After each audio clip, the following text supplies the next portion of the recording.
his way into the end zone for a Raider touchdown. Josh Jacobs taking it in from 7 yards away. And the Raiders on just 2 plays have taken the lead. There it is, partner. You see it. 4 fingers. What does that mean? Fingers. That signifies the fourth quarter's here. That's right. Who's going to dominate? Usually both teams are holding them up. We own the fourth quarter, what we found out so far. 2 touchdowns here, and now they've taken the lead. Yeah, second one putting them in front. You know what I see on the other sideline, though? It seems like they've tensed up, had that lead. They were playing not to lose it, and they've lost it. That's a great observation. When you play not to lose, you usually don't win. Now, though, they'll have the opportunity to respond. Following the touchdown, ready to kick it away is Carlson.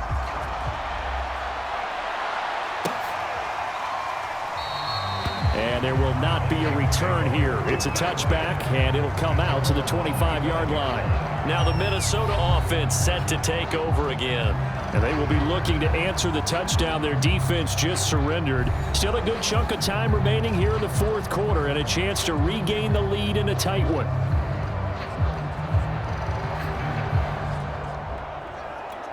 Cousins and the Vikings with a 1st and 10 at their own 25-yard line. They'll come out throwing here to start the drive. Got his man complete over the middle. It's Osborne. And he's brought down after a very nice gain. You know I'm going to lean towards the defender, right? You know I'm going to do that. I know. That's a tough situation for him as I see it. But the truth of the matter is, that ball was not streaking towards him. Had a little arc on it. He's got to find a way to get his head around to make a play on the football.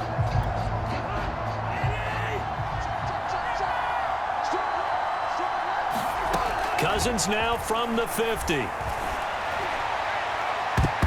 And a high throw there as this is knocked away, down to the ground and incomplete. I like the thought process there. They connected on a big play, and sometimes you find the defense vulnerable. So they went for the bigger shot, went for it all on that one. This time, they were ready for it. To throw on 2nd and 10. Cousins. Complete. Jefferson the target. And he's going to have another first down as the tackle comes at the Raiders' 31-yard line. Tell you what, he's been able to put the ball in some tight spots all game long. That throw, no different. Yeah, a lot of people would call it a gutsy type of a throw. I think he looks at it as, I can do it, so it's not that big of a deal to me, and I'm going to keep firing. This is caught. Touchdown, Vikings. Kirk Cousins with 3 touchdown passes now in the afternoon. And the Vikings are going to retake the lead. But plenty of scoring here of late, and our lead changes hands now in the fourth quarter. Yeah, they just gave up a touchdown the other end, so they knew that with time getting short, they had to put something together here. And they were able to do so and retake the lead right back. They'll try and throw for it. And this one's caught. And their fourth quarter lead grows by a couple more. So they go with a pass, and it works there on the 2-point try. Charles, just in general, what are your thoughts passing versus running on 2-point conversion? Situational? It is situational. You have to know your team. What is your strength? Because so many people think you have to throw the ball in a 2-point conversion, but the stats will tell you that running it is about as proficient. So know your team and go to your strength. Out of the end zone comes Johnson. Oh, a good return up past the 30. And a nifty return there all the way across the 40. And here comes the big tight end as he gets set for this next drive. All right, Charles Davis, what do we make of these numbers and what's happened to the big tight end here? Well, I think a lot of times we talk so much about adjustments and what you're going to do at halftime that maybe we miss what actually goes on. Because the sense is that, oh, they go into the half, they just change everything. That's not really true. A Super Bowl winning quarterback out of New York always used to say, you've worked all week on a game plan. There's a reason you have it. Just either play it better or make subtle tweaks to it. Otherwise, there's no sense even going into a ball game. A lot of times that's what they do. Just find a little subtle thing, one little change, and maybe you can make things a little bit better. Now Carr, after the incomplete pass, brings him up 2nd and 10. From the gun, it's Carr. That's into the hands of Edwards. And this is going to turn into another first down as the tackle is made at the Vikings' 38-yard line. Fourth quarter, down to the final 2 minutes, and we've got a one-score game.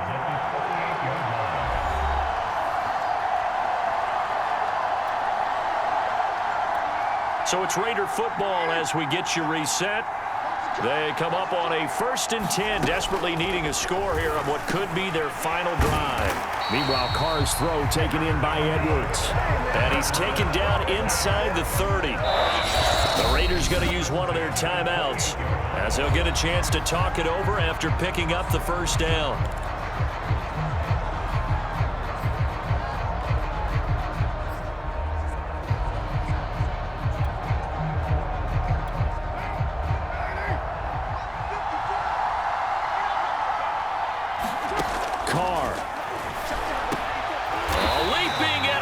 The grab.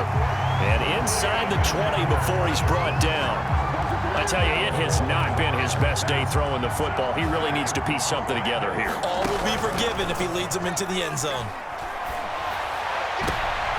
And this is going to be intercepted. Xavier Woods with a pick. And the Vikings have just about sewn up this football game. Just when you thought this game might be turned on its ear, a late interception pretty much going to seal the deal. Yeah, boy, talk about having your backs to the wall. This defense, they look like they were in danger of surrendering this lead, but they knew they needed that one play, and they got it right there, partner. Trying to lay one up deep. And that one's going to be off target and incomplete. There's a reason the number 4 was flashing through my mind when he let that one go. 3 touchdowns already in his back pocket. The deep ball's been a great weapon for him in this one. Unfortunately, empty on that attempt. He's going to let it go again. And that's going to be incomplete.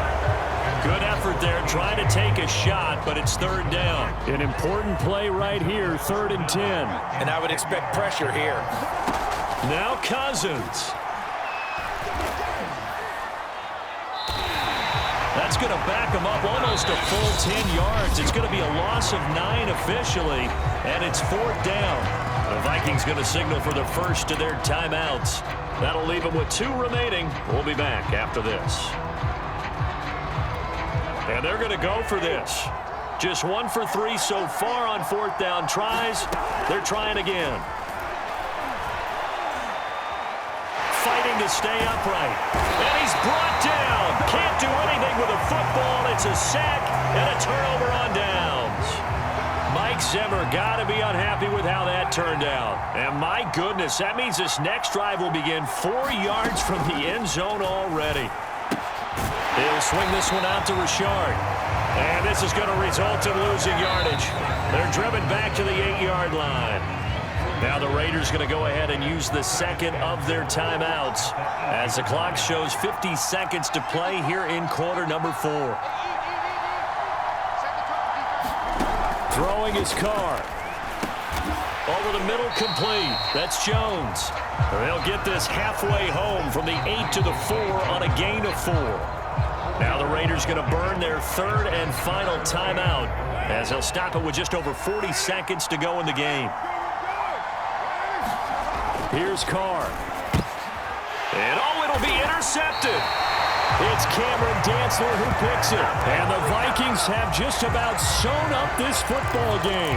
Well, you knew you had to take some chances here with the clock winding down, needing a touchdown to win it, and that one might have just sealed their fate. Yeah, and that's the nature of the 2-minute drill. The offense trying to go downfield and make their plays. But defenses, they're sitting back watching everything that they do, but not too far back. They want to be in position to make a play on the ball, and that they did. Now the Vikings will use the second of their timeouts. That'll leave them with just 1 remaining in this 4th quarter of play. After the sack, they're staring at a challenge basically from the other side of town. It's 2nd and a country mile. And he's going to go down in the end zone. Cousins taken down for the safety. And Charles, at some point, you can't keep worrying about big play. Can this be perfect? You just have to get the ball out of the end zone. And in the offensive huddle, that was discussed when they called the play. Just get out of the end zone. But you know what's interesting? A lot of the times in the defensive huddle, they actually call a set and then say at the end of it, get a safety. So it's preached, it's coached, it's thought about. Now the free kick comes after the safety from the 20 as they bring the punter on to try and get some hang time here.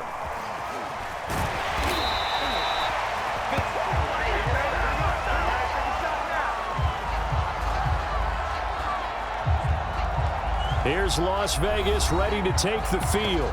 So you're right there, but obviously the clock is not your friend. How do you handle this situation? You're thinking two plays.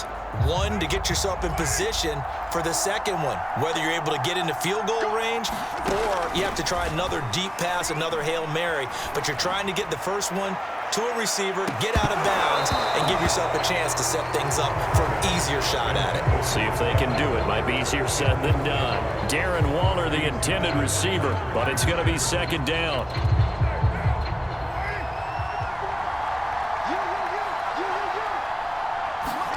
Now Carr. He's going to let it fly. And this a leaping effort, but it's knocked away and incomplete. So after all of this, it comes down to one final play. And just think of what it's going to be, because from this distance, you've got to be prepared for everything. Hook and laterals, tip balls, you name it. A lot of laterals after a catch.